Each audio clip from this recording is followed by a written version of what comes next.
Hi everyone, in this video I am going to show you how to connect domain in Hostinger, whether you want to add a new domain or you want to connect your existing domain from any other domain name provider like GoDaddy, Namecheap or any other provider. This video is for you.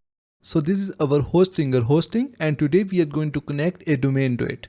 So first of all you need to log into your Hostinger Hpanel and here you will see the hosting tab. Click on manage next to your web hosting.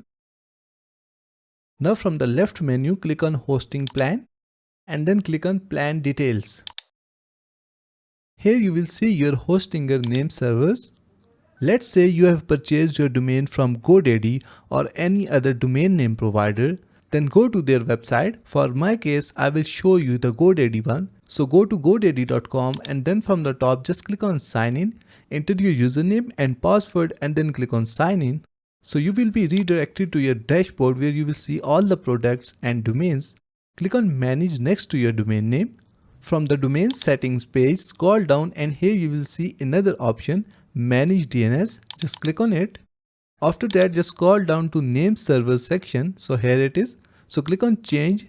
After that you need to select custom DNS instead of the default DNS. After that go back to Hostinger. Copy the first name server from here. Go back to GoDaddy and paste it here. Then copy the second one from here and paste it here. Once you are done, just click on save and in this way your GoDaddy domain will be connected to Hostinger. After that go back to Hostinger Hpanel, click on websites and websites list. Click on add website. You can select any option from here. I will go with WordPress.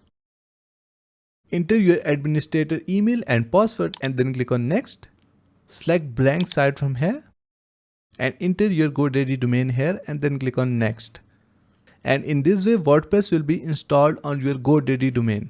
So this is how you can connect domain in Hostinger. Thank you so much for watching the video tutorial. Please like the video and subscribe to my channel.